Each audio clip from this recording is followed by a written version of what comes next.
The morning sun cast long shadows across the golden wheat fields of Colony Prime.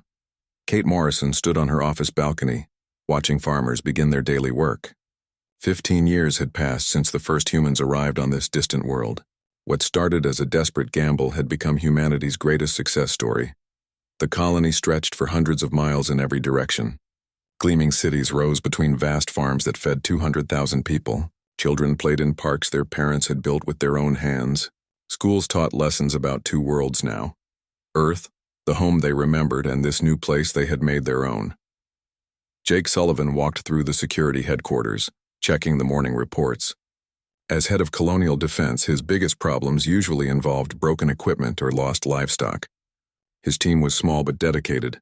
Most had come from Earth's military, looking for a peaceful life among the stars. "Another quiet night," said Lisa Wright, his second in command. She had been a Marine on Earth, but here she spent most of her time training local volunteers and maintaining their few defense systems. The weapons were old but functional, designed more to scare away wild animals than fight real enemies. Dr. Ben Cooper was already at work in his lab, studying samples from the local ecosystem. As the colony's chief medical officer and scientist, he spent his days making sure the colonists stayed healthy and understanding their new world better. The planet's life forms were strange but mostly harmless. In the agricultural center, Mary Johnson checked the hydroponic systems that helped feed the colony. The engineer had designed most of the farming equipment herself, adapting Earth technology to alien soil. Her work fed thousands of families every day. Pete Davis emerged from the mining tunnels beneath the colony. His teams extracted valuable minerals that made trade with Earth possible. The underground network had grown into a maze of passages that only he fully understood. The work was hard but rewarding, building wealth that secured the colony's future. The colonists had built something beautiful. Families gathered for meals in homes they had constructed with their own labor. Artists created works inspired by alien sunsets. Musicians played songs that mixed Earth traditions with new melodies born under foreign stars. They had not just survived on this world, they had thrived. Governor Kate Morrison reviewed the colony's progress reports. Population was growing steadily. Crime remained almost non-existent. The economy was stable and expanding. Trade ships from Earth arrived monthly, bringing news and supplies while taking back exotic goods and scientific discoveries. The colonists felt safe. Their world was far from any known conflicts. No hostile aliens had been discovered in this region of space. Earth's government considered Colony Prime so secure that it maintained only a small defense force. Most colonists had never even seen their few military ships in action. Children born on Colony Prime knew peace as their natural state. They played games their Earth-born parents remembered, but with new rules adapted to lower gravity and different seasons. They learned about war and conflict from history books, distant concepts from a world they had never seen. The morning routine continued peacefully until the sky began to darken. At first, people thought clouds were gathering for an afternoon storm. The shadows grew longer and darker, but no wind came with them. Farmers stopped their work and looked up at the strange, shifting darkness above.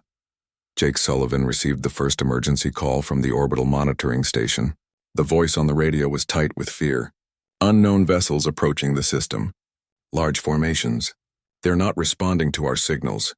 Within minutes, the truth became clear. Massive ships hung in the sky above Colony Prime, blotting out the sun with their bulk. These were not human vessels. They were alive, pulsing with strange light, their surfaces moving like skin. Bioluminescent patterns crawled across their hulls in colors that hurt human eyes to watch. The ships were beautiful and terrifying. They seemed to breathe in the vacuum of space, expanding and contracting with alien life. Smaller craft detached from the larger vessels like spores from a plant, beginning their descent toward the planet's surface. General Vex Thurok stood on the bridge of his flagship, looking down at the human world with contempt. 9 feet tall and covered in scarred armor that was part machine and part living tissue, he commanded the Korthak Empire's most feared invasion force. 4 powerful arms ended in claws that could tear through steel. The Korthak had conquered dozens of worlds, enslaving or destroying every species they encountered. To Thurok, humans were just another primitive race that needed to learn their place in the galaxy. He had studied their defenses and found them laughably weak. "Begin the harvest," he commanded in a voice like grinding stone. The first attacks came without warning. Orbital defense platforms died in bursts of bioenergy that ate through their hulls like acid. Communication arrays went silent as living weapons wrapped around them and squeezed until they crumpled. The colonists' few military ships tried to respond but were overwhelmed in minutes. Jake Sullivan watched his carefully maintained defense grid disappear from his screens one by one. 15 years of preparation meant nothing against technology beyond human understanding. He grabbed his radio and began broadcasting evacuation orders, but many transmitters were already destroyed. Lisa Wright ran to the armory, gathering weapons that suddenly seemed like toys compared to what was descending from the sky. The training exercises she had run with local volunteers had never prepared them for this. Nothing could have prepared them for this. Dr. Ben Cooper stared at his instruments as they registered impossible readings. The alien ships gave off energy signatures unlike anything in human science. Their very presence seemed to warp space around them, creating effects his equipment could barely measure. Governor Kate Morrison activated the colony's emergency protocols, but the systems designed to handle natural disasters were useless against invasion. She watched through her office windows as alien craft landed throughout the colony, disgorging warriors that moved like nightmares made flesh. The Korthak warriors were 7 feet tall, their bodies covered in bio-armor that shifted color to match their surroundings. They carried weapons that fired living ammunition, creatures that burrowed into their targets before exploding. They moved with deadly grace, killing with precision born from countless conquests. Colonists ran through streets that had known only peace, carrying children who had never heard the sound of weapons fired in anger. The schools and parks became gathering points for terrified families. Some tried to fight back with hunting rifles and farming tools, but their courage was no match for alien technology. The invasion was swift and merciless. Within hours, most of the colony's infrastructure was in alien hands. The beautiful cities became prisons. The peaceful farms became work camps. The future humanity had built among the stars seemed to die with the setting of that terrible day's sun. But in the darkness that fell over Colony Prime, some lights still burned. Hidden in basements and tunnels, scattered groups of survivors began to realize that their peaceful world was gone. The choice now was simple: surrender to slavery or find the strength to fight back. The war for humanity's future was about to begin. 3 days had passed since the sky darkened over Colony Prime. The beautiful world Jake Sullivan had helped protect was gone, replaced by a nightmare of alien occupation. Smoke rose from burning buildings while strange ships patrolled overhead, their bioluminescent hulls pulsing like infected wounds against the sky. The colonists now lived in concentration camps, surrounded by living walls that moved and breathed. These organic barriers grew from seeds the Korthak had planted, creating prisons that fed on the fear of their captives. Guards stood at intervals, their bioarmor adapting to match their surroundings like deadly chameleons. Jake crouched in the ruins of an industrial complex, one of the few areas the aliens had not yet fully secured. His colonial defense uniform was torn and stained with 3 days of hiding and fighting. Around him, 37 survivors had gathered, all that remained of his once peaceful world's defenders. "We counted at least 2,000 warriors in the main camp," whispered Lisa Wright, returning from a scouting mission. Her face was streaked with dirt and exhaustion, but her eyes still burned with determination. "They're working our people 16 hours a day, mining something deep underground." Mary Johnson sat against a broken wall, her engineering coveralls now serving as camouflage. "The hydroponic systems are still running," she reported quietly. "The aliens are using them to grow their own food. Strange plants that seem half machine, half alive." Pete Davis nodded grimly. "I've been watching the mining operations. They're not just taking minerals. They're harvesting something from deep in the planet's core. The tunnels I spent years digging are now filled with their equipment." In the alien medical facilities, Dr. Ben Cooper worked under forced supervision, tending to human prisoners while secretly studying his captors. The Korthak had kept him alive because they needed someone who understood human biology. What they did not know was that he was learning about their biology in return. The alien guards watched him constantly, but they did not understand human curiosity. Every treatment he performed on injured prisoners gave him chances to observe Korthak technology. Their bio-armor systems fascinated and horrified him in equal measure. The armor was not just protective gear, it was alive, grafted directly onto the aliens' nervous systems. It enhanced their strength and speed, while providing weapons that grew from their own bodies. But Cooper had noticed something important during his observations. The bio-armor required constant energy to maintain its bond with the host. Their technology is biological, he explained to a small group of prisoners during a brief moment when the guards were distracted. Everything they use is grown rather than built. But living systems have weaknesses that machines do not. Meanwhile, Governor Kate Morrison had vanished during the initial attack. Most assumed she was dead, but she had actually made it to the colony's underground emergency bunkers. These hidden shelters had been built to protect against natural disasters, but they served just as well against alien invaders. From her hiding place, Kate watched the occupation through hidden cameras and sensors. She studied the alien command structure, learning their patterns and weaknesses. The Korthak were efficient but predictable, following rigid protocols that had served them well in previous conquests. The resistance began with small acts of sabotage. Pete Davis led raids on mining equipment, using his knowledge of the tunnel systems to appear and disappear like a ghost. Mary Johnson showed survivors how to contaminate the alien food supplies, introducing Earth bacteria that the alien digestive systems could not process. Jake Sullivan coordinated these efforts from the industrial ruins, using salvaged communications equipment to stay in contact with scattered groups of survivors. Each small victory gave the colonists hope, but they all knew they were fighting a losing battle against overwhelming odds. The aliens' response to sabotage was swift and brutal. For every piece of damaged equipment, 10 human prisoners were executed publicly. For every contaminated food supply, entire families disappeared into the bioships, never to be seen again. The message was clear. Resistance would be punished tenfold, but the executions only strengthened human resolve. Colonists who had lived peaceful lives for 15 years discovered reserves of courage they never knew they possessed. Teachers became guerrilla fighters. Farmers learned to build explosives from agricultural chemicals. Children served as messengers carrying information through ventilation systems too small for alien warriors. Dr. Cooper made his breakthrough during the 4th day of captivity. While treating a human prisoner injured in the mines, he noticed how the alien guard's bio-armor reacted to the medical equipment he was using. The electromagnetic fields generated by his instruments caused visible distress in the living armor. "It's like an allergic reaction," he whispered to himself, watching as a guard's armor shifted color and texture when exposed to a particular frequency. The discovery was dangerous. If the aliens noticed his experiments, they would kill him immediately. That night, Cooper managed to sneak a message to the resistance through a prisoner who was being transferred to the work camps. The message was simple but potentially game-changing. Human electromagnetic technology can disrupt their biosystems. Need to get close to test further. Jake received the message and immediately understood its implications. If they could weaponize human technology against the aliens' biological systems, they might have a chance. But the equipment they would need was either destroyed or heavily guarded in the occupied areas of the colony.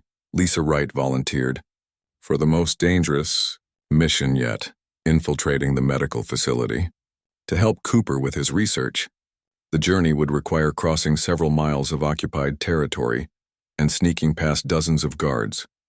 The chance of success was minimal, but it was their only hope for finding an effective weapon. As the resistance planned their desperate gambit, more disturbing news arrived from the alien command ship.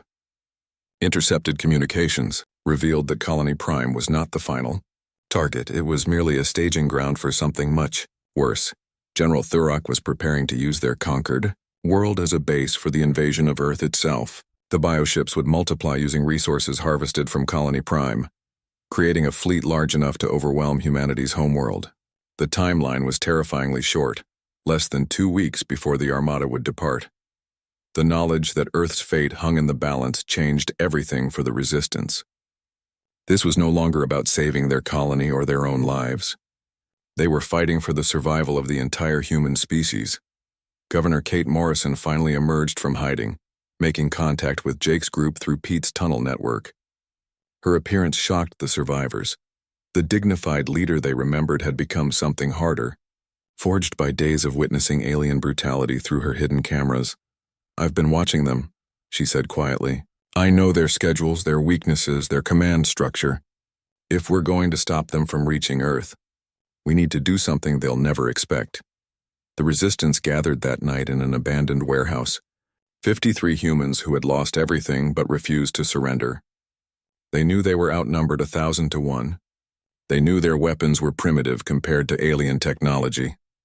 They knew that most of them would die in any direct confrontation, but they also knew that sometimes the impossible was just another word for necessary as alien ships patrolled overhead and bio-armor guards enforced their brutal occupation.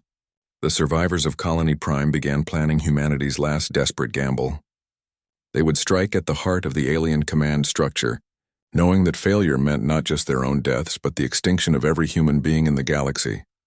The resistance was born not from strength, but from desperation, not from hope, but from the simple refusal to let evil triumph without a fight. In the darkness of their occupied world, these ordinary people prepared to attempt something extraordinary, to prove that human courage could overcome any alien tyranny.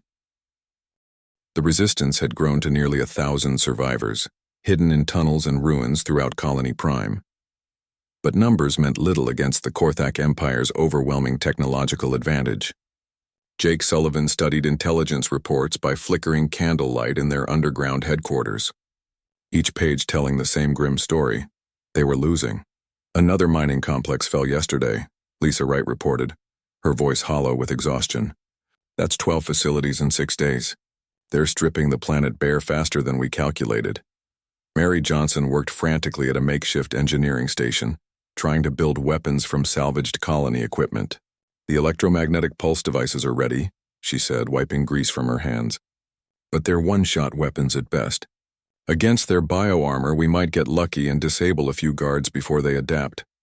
Dr. Ben Cooper had returned from his infiltration of the medical facility with crucial intelligence, but his face showed the cost of what he had learned. Their biosystems are more complex than we thought, he explained to the gathered resistance leaders. The armor isn't just protection, it's integrated with their nervous systems, their organs, even their brain functions. Pete Davis looked up from maps of the tunnel networks he had been expanding. How does that help us? Seems like it makes them stronger, not weaker. It does make them stronger, Cooper admitted, but it also creates a single point of failure. If we can overload the bioarmor's energy matrix, the feedback will cascade through their entire system. It would be like every organ in their body shutting down at once. Governor Kate Morrison studied the intelligence Cooper had gathered during his dangerous reconnaissance. The medical data painted a clear picture. The Korthak were powerful but dependent on their biotechnology in ways that could be exploited. The question is range, Jake said, understanding the implications immediately. How close would someone need to get to use this weapon? Cooper's silence answered the question before he spoke. Direct contact, he said finally. The electromagnetic field needs to penetrate deep into their bioarmor matrix. We're talking about touching them, essentially. The room fell quiet as everyone absorbed what that meant. Using Cooper's weapon would be suicide. The electromagnetic feedback that destroyed alien biosystems would be just as fatal to any human operating the device at close range. I'll do it, Pete Davis said without hesitation. I know this planet better than anyone. I can get close to their command ship. Absolutely not, Lisa Wright snapped. This needs someone with military training, someone who can fight their way close enough to make contact with their leadership. Jake started to speak, but Lisa cut him off. And it can't be you, Jake. The resistance needs you alive to coordinate the escape routes for any survivors. The argument that followed was heated but brief. Everyone understood the reality. Someone had to die to give humanity a chance. The only question was who would make the sacrifice. Mary Johnson interrupted the debate with new intelligence from her contacts in the work camps. The situation is worse than we thought, she said, spreading out stolen alien documents. General Thurrock isn't just planning to invade Earth. He's turning Colony Prime into a breeding ground for their bioships. The documents showed horrifying plans in alien script, accompanied by images that made even hardened resistance fighters turn away. The Korthak were using human prisoners as raw material, feeding them to the bioships to accelerate their growth and reproduction. How long do we have? Kate asked, though she dreaded the answer. 8 days, Cooper said, having spent hours translating the alien medical reports. Maybe 9 if we can slow down their harvesting operations. After that, they launched for Earth with a fleet 3 times the size they arrived with. The timeline made their desperate plan even more urgent. They could not wait for better weapons or reinforcements that would never come. They had to strike at the heart of the alien command structure immediately, knowing that failure meant the extinction of humanity itself. Lisa Wright had been studying the layout of Thurok's command ship through stolen surveillance data. The vessel was a living organism the size of a city, its biohull constantly shifting and adapting. But she had identified patterns in its growth, weaknesses that could be exploited by someone willing to die for the chance. "There's a waste disposal system," she explained, pointing to crude diagrams she had sketched. "The ship processes organic matter through these channels. They're too small for Korthak warriors, but big enough for a human to crawl through."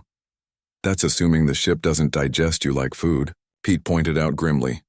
"It's a risk we have to take," Lisa replied. "Once inside, there's a direct route to the command center. Thurok stays there because he considers himself untouchable. His arrogance is our advantage." Jake studied the plan with growing dread. Every aspect required enormous sacrifice and had almost no chance of success. But the alternative was watching Earth burn while they hid in tunnels, slowly starving as the aliens stripped their world bare. "We need a diversion," he said finally, "something to draw their attention away from the command ship." Multiple simultaneous attacks across the colony. Mary Johnson nodded, understanding immediately. Coordinated strikes on their mining operations, food production facilities, and communication arrays. "We hit everything at once. Make them think we're launching a general uprising." "Most of our people won't survive those attacks," Kate said quietly. "Most of our people won't survive anyway," Lisa replied with brutal honesty. "At least this way their deaths might mean something." The plan took shape over the next 2 days. Volunteer teams would strike at alien installations throughout Colony Prime, creating chaos and confusion. Meanwhile, a small infiltration group would approach the command ship through Pete's tunnel network, using the underground passages to get close without detection. Dr. Cooper worked frantically to complete his electromagnetic weapon, modifying mining equipment to generate the specific frequency that would overload Korthak biosystems. The device was crude but powerful, capable of disrupting alien armor at the cost of its operator's life. "Are you sure about this?" Jake asked Lisa during their final planning session. "There has to be another way." "There isn't," she replied simply. "And even if there was, this is my choice. I've been a soldier my whole life, Jake. This is what soldiers do. We protect people who can't protect themselves." The night before the attack, the Resistance held a quiet ceremony in their underground hideout. They had no priest, no formal rituals, just a group of ordinary people facing extraordinary circumstances. They spoke about the world they remembered, the people they had lost, and the future they were fighting to preserve. Lisa Wright recorded a final message for her sister on Earth, knowing she would never see home again. "Tell her I was thinking about our childhood," she said to Jake. "Tell her the games we played in Mom's garden. Tell her I died protecting something beautiful." Mary Johnson and Pete Davis distributed improvised weapons and explosives to volunteer teams, knowing that most of these people had never held a weapon before the invasion. Former teachers and farmers received crash courses in guerrilla warfare, learning to fight with courage rather than skill. Governor Kate Morrison addressed the survivors in what everyone knew would be her final speech as their leader. "We came to this world to build something better," she said, her voice carrying the weight of their shared loss. "The aliens can destroy our cities and kill our bodies, but they cannot destroy the idea of what we tried to create here." As the alien ships patrolled overhead and bioarmor guards enforced their brutal occupation, the remnants of Colony Prime prepared for their last desperate gamble. They would strike at the heart of darkness, knowing that success would cost them everything while failure would doom not just their world, but every human being in the galaxy. The plan was insane, suicidal, and impossible. It was also their only hope. In the depths of his command ship, General Thurok studied reports of increased human resistance activity. The primitive creatures were becoming bothersome, requiring more resources to suppress than he had anticipated. But their efforts were ultimately meaningless against the might of the Korthak Empire. Soon, he would depart for Earth with his expanded fleet, leaving Colony Prime as a lifeless husk. The humans would learn, as dozens of species had learned before them, that resistance only prolonged their suffering. What the alien warlord did not understand was that humans had a gift for turning suffering into strength, desperation into determination. In just a few hours, he would discover that sometimes the most primitive creatures could be the most dangerous of all. Dawn broke over Colony Prime with explosions echoing across the occupied landscape. Mary Johnson's team struck simultaneously at 12 different locations, their improvised bombs and electromagnetic pulse devices creating chaos throughout the alien installations. The carefully planned diversions had begun. At Mining Complex 7, former teacher Sandra Mills led 30 volunteers in a desperate assault on the alien equipment. Their hunting rifles and jury-rigged explosives were no match for Korthak technology, but the attack served its purpose. Alien warriors rushed to defend their operations, pulling guards away from other areas. Near the agricultural center, Pete Davis's replacement coordinator, mechanic Tony Clark, led another suicide mission against the bioship nurseries. His team managed to destroy 3 growing vessels before Korthak reinforcements arrived. The explosions painted the sky with alien fire, but the cost was terrible. Most of Clark's people died in the first minutes of fighting. Jake Sullivan monitored the diversionary attacks from a hidden communications post, watching as brave colonists sacrificed their lives to buy precious time. Each explosion on his makeshift radar represented friends and neighbors choosing death over slavery, hoping their sacrifice would mean something. All teams are engaged, he reported through his radio to the infiltration group. You have maybe 30 minutes before they realize these are just distractions. Deep underground, Lisa Wright led the small team through Pete Davis's maze of maintenance tunnels. The mining foreman himself had volunteered to guide them personally, knowing the route better than anyone else alive. Behind them, Dr. Ben Cooper carried his electromagnetic weapon, the device that represented their only hope of stopping General Thurok.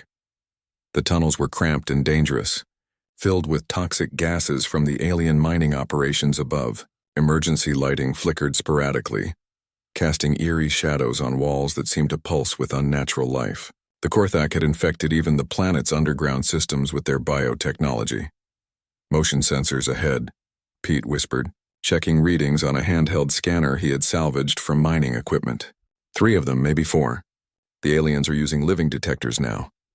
The sensors were organic creatures grafted into the tunnel walls, their multiple eyes tracking movement, while neural implants transmitted data directly to Korthak's security systems. They looked like tumors with teeth, pulsing with bioluminescent patterns that hurt to look at directly. Lisa studied the creatures through her binoculars, noting their positioning and behavior patterns. Can we get around them? Not without going through the flooded sections, Pete replied. That would add 2 hours to our route. We don't have that kind of time. Dr. Cooper examined the sensors more closely, his scientific mind working even in their desperate situation. They're tracking heat and movement, he observed. But they're still biological. They have limitations. The solution was as brutal as it was necessary. Pete Davis volunteered to create a distraction by triggering the sensors deliberately, drawing their attention while the others slipped past through a parallel passage. It meant certain death. The tunnel defenses would activate the moment he was detected. This is what I signed up for, Pete said quietly, checking his improvised explosives one final time. I've spent 15 years digging these tunnels. Seems fitting that I should die in them, protecting what we built up there. The attack came without ceremony. Pete charged the first sensor position, his explosives detonating in sequence as automated defenses turned the tunnel into a killing zone. His sacrifice cleared the path, but the sound of the explosions would alert every guard in the area. Lisa and Cooper pressed forward, their time now measured in minutes rather than hours. The tunnels grew stranger as they approached the alien command ship, their walls covered in organic growths that seemed to watch their progress with malignant intelligence. They emerged from the underground system near the base of Thurok's vessel, a bioorganic structure that defied human understanding. The ship was the size of a city, but shaped like no city ever built by human hands. Its hull pulsed with alien life, covered in sensor organs and weapon growths that tracked their movement. The waste disposal system should be here, Lisa said, consulting her crude maps while explosions continued. To echo from the diversionary attacks across the colony, they found the entry point, exactly where intelligence had predicted, a sphincter-like opening that dilated periodically to expel organic waste from the ship's internal processes. The smell was overwhelming, but it represented their only way inside the alien fortress. "You sure about this?" Cooper asked, staring at the disgusting but necessary entrance. "Nothing about this plan was ever sure," Lisa replied, beginning her descent into the living ship's waste systems. "We passed sure about 3 disasters ago." The interior of the command ship was a nightmare of biological architecture. Corridors pulsed like arteries, their walls covered in neural networks that transmitted data through bioluminescent flashes. The floor beneath their feet felt soft and warm, responding to their weight with uncomfortable flexibility. Cooper's instruments went haywire in the alien environment, overwhelmed by energy readings that exceeded their measurement capabilities. "The electromagnetic fields inside this thing are incredible," he whispered. "It's like the entire ship is one massive nervous system." They encountered the first guards 2 levels up from their entry point. Korthak warriors in full bioarmor, their alien senses enhanced by symbiotic organisms that could detect human presence from dozens of yards away. These were not the regular soldiers they had faced during the occupation. These were elite guards, chosen for their loyalty and enhanced for maximum lethality. The fight was brief and desperate. Lisa's military training kept her alive long enough to use the ship's organic architecture against their attackers, but Cooper took a hit from alien bioweapons that began eating through his protective clothing. "It's acid-based," he gasped, applying emergency medical supplies to wounds that continued to spread despite treatment. "Their weapons are designed to digest organic matter from the inside out." They pressed deeper into the ship, following corridor systems that shifted and changed around them like the inside of a living creature. The vessel seemed to recognize their presence as foreign, trying to reject them like antibodies attacking an infection. Walls contracted to block their progress while ceiling growths dropped acidic secretions in their path. The trophy rooms were the worst part of their journey. Vast chambers filled with the preserved remains of species the Korthak had conquered, displayed like insects in a collector's cabinet. Human artifacts were already beginning to appear among the exhibits: children's toys, wedding rings, photographs of families that would never be reunited. Cooper found the strength to continue by focusing on his scientific observations. "They keep trophies from every conquest," he noted, documenting what he saw despite their desperate circumstances. "This isn't just military expansion, it's systematic genocide." Lisa forced herself to look at the displays, letting anger fuel her determination. Each preserved artifact represented a world that had died because no one had been strong enough to stop the Korthak expansion. Colony Prime would not become another exhibit in their collection of destroyed civilizations. The nursery levels revealed the true horror of the alien reproduction process. Growing bioships fed on organic matter pumped through umbilical connections, their hulls expanding as they consumed the processed remains of conquered species. Human prisoners worked under armed guard, tending the growing vessels that would eventually carry death to Earth. "How many ships are they growing?" Lisa asked, staring at the vast chamber filled with developing craft. "Hundreds," Cooper replied, his voice hollow with despair. "Maybe thousands. They're not just planning to invade Earth, they're planning to consume it completely." The final approach to Thurok's command center required climbing through the ship's neural network, following pathways that carried information directly to the alien commander. The organic cables pulsed with data streams that felt warm and alive beneath their hands. Jake's voice crackled through their radio one final time before they entered the command center. "Diversionary attacks are failing," he reported. "They're figuring out our pattern. You have maybe 5 minutes before they realize where you really are." Lisa checked her weapon and examined Cooper's electromagnetic device, knowing that everything depended on the next few minutes. "Remember," she told the doctor, "get as close as you can to any major biosystem conduits. The feedback will travel faster through their main neural networks." "What about you?" Cooper asked, though he already knew the answer. "I'm going to keep Thurok busy," Lisa replied simply. "That's what soldiers do. We clear the path for others to finish the mission." The entrance to the command center dilated before them like the iris of a massive eye, revealing the alien warlord who had conquered dozens of worlds. General Thurok waited in the heart of his living ship, confident in his superiority and eager to crush the last remnants of human resistance personally. Lisa Wright stepped into the chamber that would become her tomb, carrying humanity's last hope in her hands and the determination to use it no matter the cost. Behind her, the dying ship's systems began to register. Massive system failures as the diversionary attacks finally achieved their true. The command center of the alien ship was a cathedral of living tissue and biomechanical horror. Organic walls pulsed with neural activity, while bioluminescent displays showed the conquest of Colony Prime in sickening detail. At the center of it all stood General Vex Thurok, 9 feet of scarred armor and predatory intelligence. The alien warlord had been expecting them. His forearms spread wide in a gesture of mock welcome, razor-sharp claws catching the strange light that emanated from the ship's biosystems. Elite guards flanked him, their armor shifting colors like oil on water, weapons growing from their flesh like deadly flowers. "So the primitive creatures finally reached my presence," Thurok spoke in perfect English, his voice a grinding rasp that seemed to come from multiple throats. "I have been studying your species, little humans. Your courage is admirable but ultimately pointless." Lisa Wright stepped forward, her human weapons looking pathetically small in the vast chamber. Behind her, Dr. Cooper clutched his electromagnetic device, the crude weapon that represented their only hope. Jake's voice crackled one last time through their failing radio before the ship's interference cut them off completely. "Your diversions have failed," Thurok continued, dismissing his guards with a gesture. They retreated to the chamber's perimeter, confident their commander could handle 2 exhausted humans alone. "Your friends die screaming across your colony even now. Soon, your Earth will burn as this world burns." The alien commander descended from his biomechanical throne, each step making the organic floor pulse with sympathetic vibrations. His armor rippled and shifted, weapons emerging and retracting as his enhanced nervous system prepared for combat. "But first," Thurok said, extending 2 of his forearms toward the humans, "you will provide entertainment. I will kill you slowly, personally, so that your deaths demonstrate the futility of resistance to my warriors." Cooper tried to activate his weapon, but one of Thurok's claws swept across his chest before he could complete the sequence. The doctor flew across the chamber, his ribs shattered and the electromagnetic device spinning away into the shadows. He hit the wall hard and slid to the floor, blood pooling beneath his broken body. Jake Sullivan's voice echoed through the failing communication system one final time.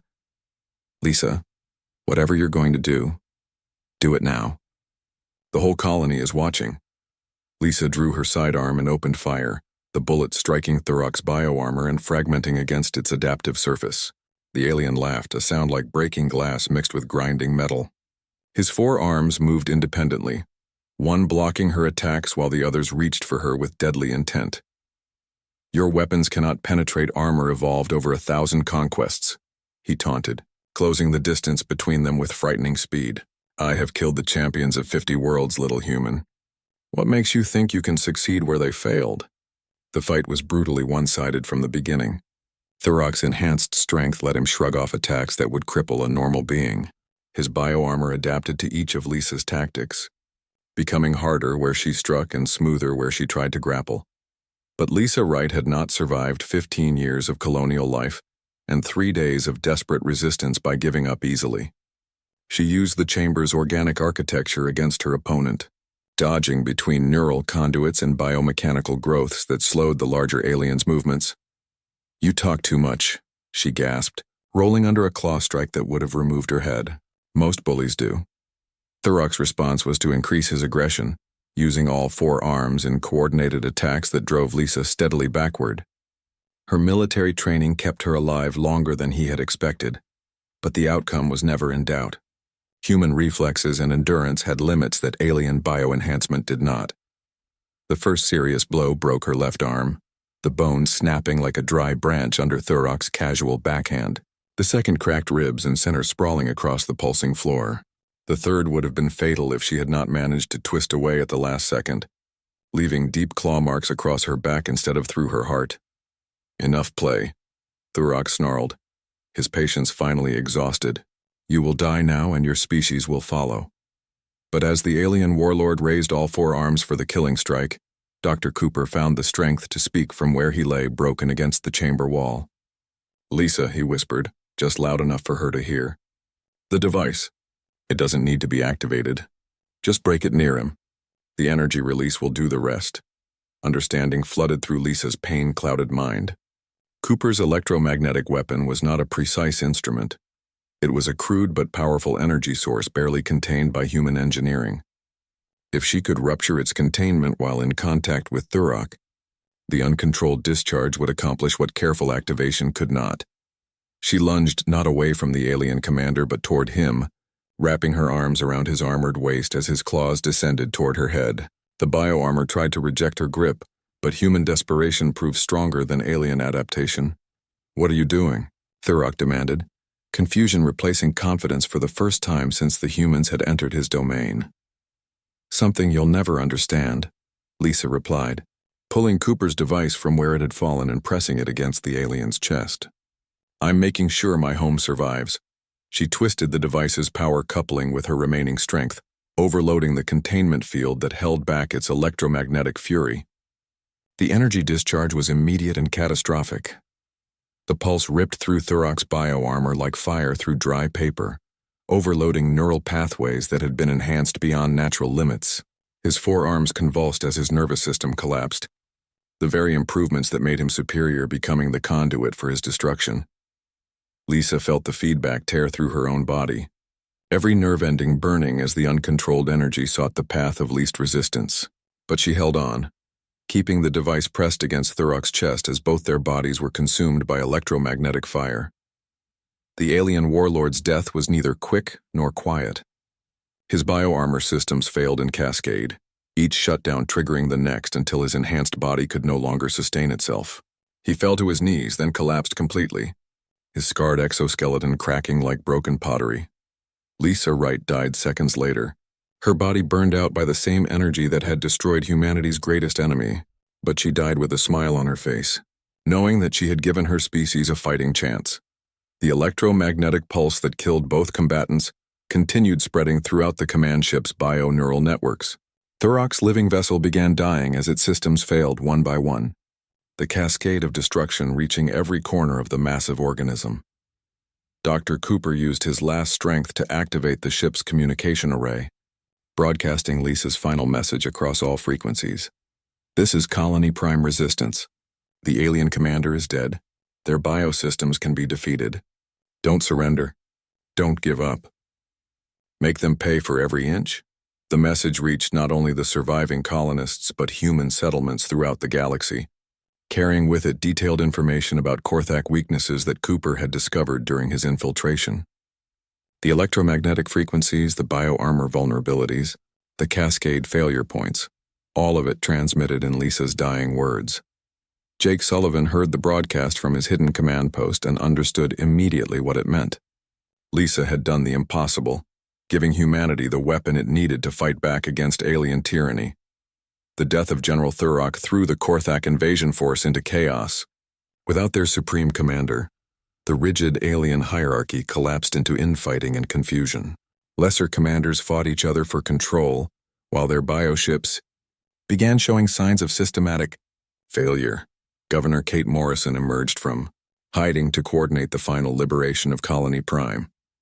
The scattered resistance groups rallied around her, using Cooper's intelligence to build weapons specifically designed to exploit Korthak biosystem weaknesses. The battle for the colony lasted 3 more days, but the outcome was no longer in doubt.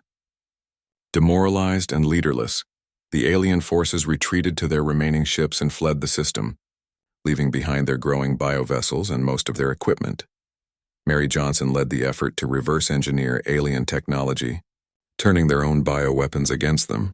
Pete Davis's tunnel networks became the foundation for a planetary defense system that would prevent any future invasion. Earth received Lisa Wright's message, along with detailed specifications for anti-Korthak weapons. The home world began preparing for war, but now they had hope. Proof that even the mightiest alien warriors could be defeated by human courage and ingenuity. In the years that followed, Lisa Wright became a legend across human space. Songs were written about the woman who crushed an alien warlord with her bare hands and fell with a smile on her face. Statues were erected in her honor on dozens of worlds. But the most fitting memorial was the simple fact that humanity survived. Colony Prime was rebuilt stronger than before, its tunnels and defenses a testament to the price of freedom. Earth's fleets carried Lisa's electromagnetic weapons to the stars, ensuring that no alien empire would ever again threaten Hummy.